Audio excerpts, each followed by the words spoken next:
family would take yearly vacations to a different hotel and resort every summer. It would always be me, my wife, and my 2 little boys.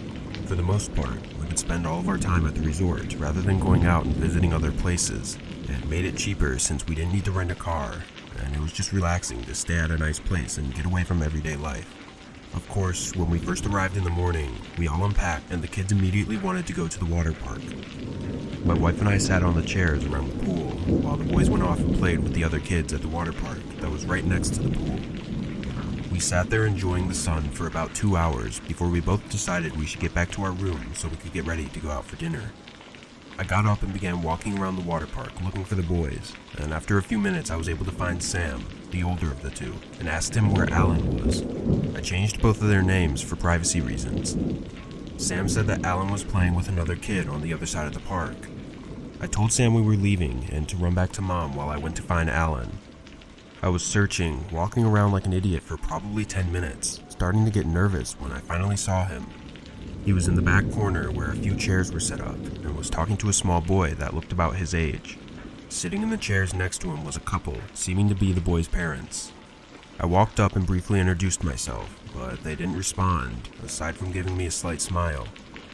There was an awkward couple seconds of silence, then I told Alan that we were leaving for dinner and led him back to the hotel. I asked him about who his new friend was, and he said he was playing with him at the water park, but that was pretty much it. Alan was a pretty talkative kid, so it was nothing out of the ordinary, but then he told me something strange. He said that the boy introduced him to his parents, who then invited him for dinner tonight. I found it really strange that someone would invite a young boy to dinner without even talking to the boy's parents. I told my wife as soon as we got up to the room, and she was also really worried about it. We ended up going somewhere quick for dinner, and got back to the hotel around 5. The kids both seemed pretty exhausted, so we were ready to just relax for the rest of the night. We got in the elevator and made our way up to our floor, but as the elevator doors opened, Alan's new friend and his mother were standing there as if they were waiting for the elevator to go down. As soon as we got out, the mother looked at me with a short smile and asked if Alan could join them for dinner tonight. I briefly looked at my wife, who seemed just as confused and concerned as I was. Then I looked back at the lady. "We already had dinner tonight, but maybe we can work something out for tomorrow." Her smile faded as she turned and walked down the opposite hallway, I assumed to their room. I knew both me and my wife thought the same thing, that they were creepily waiting for us by the elevator the whole time just to ask about dinner. When we got inside our room, we pulled Alan aside and strictly told him to not go near that family without one of us with him. He seemed a bit upset about it, but he agreed. I also pulled Sam aside separately and made sure he knew of the situation and that I wanted him to look after his little brother if ever we weren't around. We all took turns showering, then relaxed on the bed and couch for the rest of the night. I was pretty annoyed at how the vacation was going already, having to be stressed out for my child's safety, but I assured myself it would be better tomorrow. Eventually, we all got ready for bed and turned out the lights. There were 2 beds in the room, one that my wife and I slept on, and the other for the 2 boys to share. A few hours into the night, I was shaken awake. I jolted up, as I guess I was pretty on edge, and I saw Sam next to me, still shaking my arm. "You okay, bud?" Sam responded quietly, whispering to me that Alan was talking to someone at the door. I immediately jumped out of bed and turned the corner leading to the front door. From the short glimpse I got before yelling at him, I could tell he was in the process of figuring out how to unlock the door, and I could hear a faint voice on the other side. I sprinted towards him, screaming for him to back away from the door. Alan jumped back, frightened by the volume of my voice.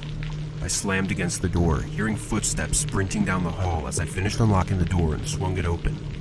I know I should have just stayed in the room and called for help, but I was in such a rage that all I wanted was to confront the creep. Entering the hallway, I saw a quick figure of a man turn the corner down the hall towards the elevators. I tried to catch up, but once I turned the corner, there was no sight of him. He wouldn't have had time to take the elevator, so I knew he was staying in a room on that floor. After looking around for a few minutes, I ran back to our room and met my wife, who was already awake due to the chaos of the situation. I told her to lock the door, as I was going to go to the front desk to inform them of the incident. By the time I got down to the lobby, my adrenaline was starting to fade out, and I was trying to calm myself down so I could explain what happened. There was a young woman at the counter that I talked to, and I could tell she had never dealt with a situation like this. She called a security guard over to talk to me, as well as her manager. After a few minutes of discussion though, it was pretty clear that they couldn't do much about it. They had no security cameras in the hallways, only on the entrances and exits. I didn't have any proof nor description of the man at the door, or his relation to the parents who asked about dinner. Obviously I assumed it was the father of the other boy, but even though I felt like I knew for sure the intention of the creepy parents, I couldn't really prove it. In short, the best they could do was give a refund for the remaining days, so we had to move to a different resort 30 minutes away. It's a really terrible feeling as a parent to know that there was someone likely trying to kidnap your child, and yet there is nothing anyone can do about it. I hate knowing that those creepy parents are probably out somewhere right now trying to get unknowing children into some weird trap of theirs. Those people deserve to rot in prison, and I hope that me sharing this experience can inform other parents of the true dangers, and hopefully help save their children from these horrible people. What freaks me out the most is the possibility of the boy that was with them being someone else's missing child, who they now use to lure in other innocent children.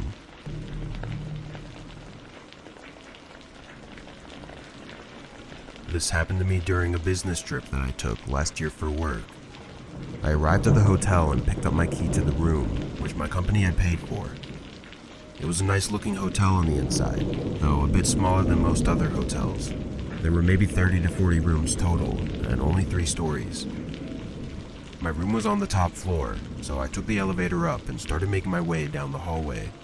I put my bags down by the door and reached into my pocket for the room key.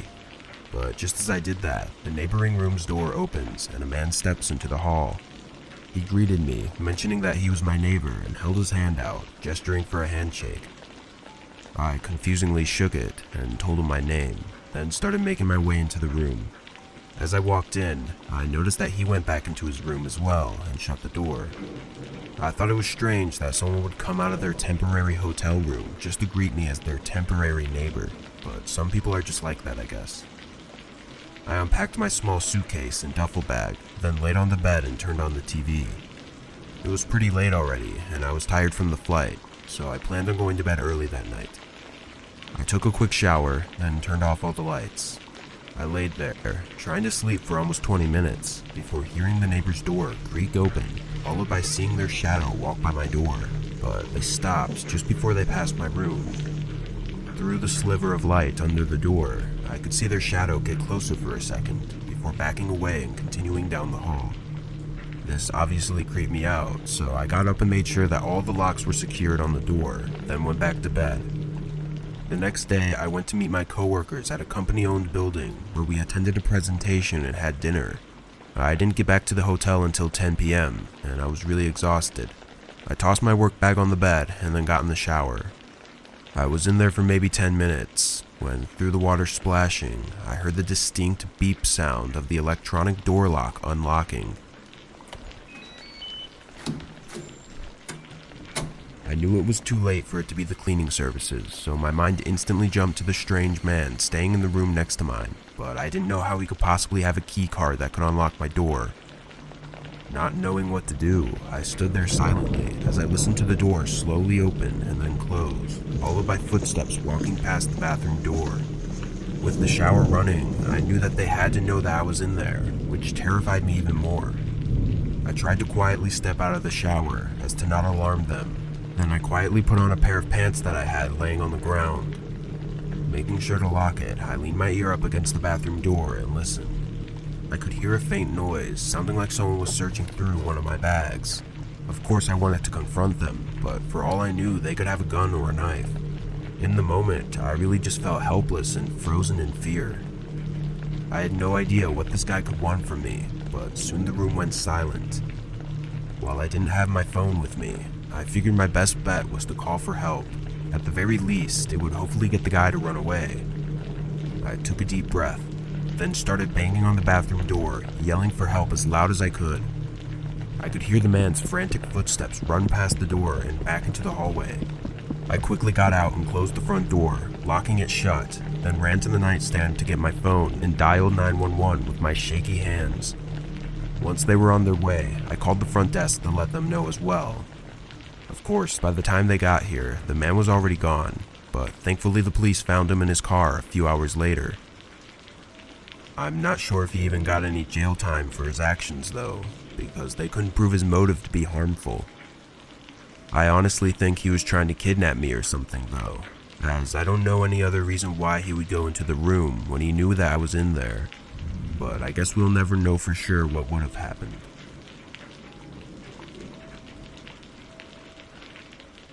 I worked as a security guard at a large hotel in Las Vegas during my late 20s. It paid way better than pretty much any other job nearby that I was actually qualified for, but the most annoying part about it was the scheduling and the staff. At the time, the building was having trouble with a lack of staff to cover shifts, so my schedule would be mornings, evenings, or overnights, all randomly throughout the week. It made it really hard to even sleep sometimes, but again, I liked the money. Anyways, I was working a late evening shift this night and was at the front desk talking to two of my coworkers. It was around 11, and my shift ended at 12, so we were just passing the time. In the middle of our conversation, the phone rang on the desk that I was leaning on. Checking the number, it was from one of the rooms in the hotel, so I picked it up and asked how I could help them. A man spoke, saying that there was something going on in one of the rooms down the hall and that he was really worried about it. I asked him what he meant, and he frantically responded, telling me to come up quick because he was getting really nervous. I checked the room number on the phone, then told him I would send security up as soon as possible. Of course though, I was just referring to myself. When I put the phone down, I quickly explained the strange nature of the call to my coworkers, then headed to the elevators and went to the mid-level floor where the caller's room was located. Walking down the hallway, there was a strange sense of absolute silence. I expected to hear whatever the caller was talking about, but there were no loud noises coming from anywhere on the floor. I also kind of expected the caller to have been standing by their door waiting for me or something, but the door was closed. I knocked on the door, loudly announcing that it was hotel security. I didn't hear any movement or sounds coming from the room at all, and after a minute of no answer, I walked down to the end of the hallway, listening intently for anything unusual, then continued back to the door, knocking again. A few moments later though, the room behind me opened their door and an older woman asked if I was security. I said yes and asked if they knew anything about a strange noise or the caller from the room, to which they replied that they had heard loud noises traveling through the hallway a few minutes ago, but were unsure what it was. From their voice and facial expressions, they seemed really terrified. At this point, I was already starting to get really nervous, but things only got stranger. I grabbed my walkie and radioed down to the front desk, asking them to call the room again and let me know if they answered. After a little bit, they replied that nobody answered. I stood there for a moment, trying to think of what to do, before radioing back down to them. I told them to check who was staying in the room. After waiting for what felt like forever, they finally got back to me, saying that nobody had the room booked for tonight. Even more confused, I took out my security key card and opened the door since nobody was supposed to be there. The room looked clean and unused as far as I could tell. I searched every corner and found basically nothing, but then I walked over to the phone. I turned it over and got the serial number on it. Then I went back down to the lobby where my desk was, and I checked the security records for timestamps of calls that had been made from that room. Sure enough, there was a record of an active call having been made from this room to the front desk, the one that I had answered about 15 minutes ago. Obviously, the hotel didn't record the calls or anything, so all I was able to confirm was that someone was in that vacant room without permission. This ended up becoming a bigger investigation over the coming days, as the next morning, one of the guests staying in a room on that same floor was reported missing by a family member that was staying in a separate room. The security footage of all the entrances and exits were reviewed, and the missing person was last seen leaving the hotel alone a couple hours prior to the call that I had received. It's still unclear if the two incidents were connected or not, but it's definitely a really strange situation. I don't know how the caller got access to that phone, or who they were, but personally I believe that the reason they called seemed to add up with someone getting forcefully kidnapped based on their brief description. The person behind the mystery call was never identified, and as of right now, the missing person still has not been found.